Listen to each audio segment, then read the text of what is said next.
السلام علیکم ګران ملګرو، زه یم شوکت الله شاداب او دا وخت تاسو ګورئ د کاریز ټي وي ادبي خپرونې. ګرانو ملګرو، یو شعر مې تاسو ته انتخاب کړی دی چې ډوب په سمندر شم خو لوند نه شم، خدایه لږ باران وکړې چې وشم. په ټولنیزو رسنیو دا یو نظر ما لیدلی، یو کس چیلنج کړی چې یاره دې څه مطلب دی.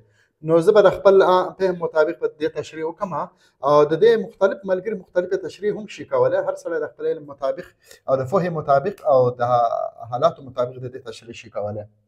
خو زه به وایم چې ډوب په سمندر شم خو لوند نه شم، د دې مطلب دا دی چې د ګناهونو په سمندر کې زه ډوب شم، صحیح شوله، او خو لوند نه شم مطلب دا دی چې د اوسه پورې ماته څه عذاب را نه کړی شو، لکه عذاب راته میلاو نه شو.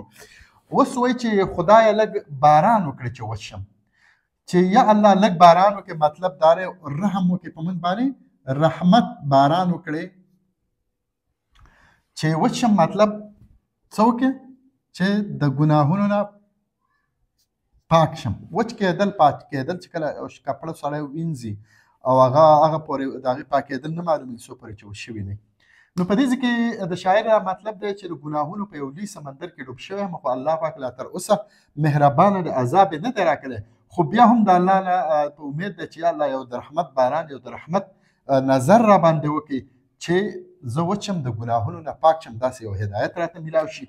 نو باران د هدایت باران، داسې وچ کېدل هدایت کېدل. او بل ملګرو د دې بله تشریح زما ذهن له راله، هغه دا وایي چې یاره ډوب په سمندر شم خو لوند نه شم، مطلب دا دی چې ډوب سمندر کېدل مطلب بې انتها علم ته دغه ده چې بې انتها علم مې حاصل کو، خو څه شم لوند نه شم مطلب د دې نه چې څه فایده مې ترې وانخیستله، یو هدایت راته میلاو نه شو. صحیح شوله، هدایت راته میلاو نه شو، فایده راته میلاو نه شوله. وایي خدایه لږ باران وکړي چې وشم، وایي یا الله په ما باندې ورحمېږې، رحم را باندې وکړې چې څه شمه وچ شمه، چې ما ته هدایت په نصیب شي او ما زه د دې علم نه څه فایده واخلم. دا هم د دې یو بله تشریح کېږي. نو ګرانو ملګرو، اخره کې به زه تاسو ته دا خواست کوم چې دا ویډیو زیات تر زیات شیر کړئ، لایک کمنټس راکړئ او دا زموږ چینل او پیج سبسکرایب کول مه هېروئ. ډېره مننه.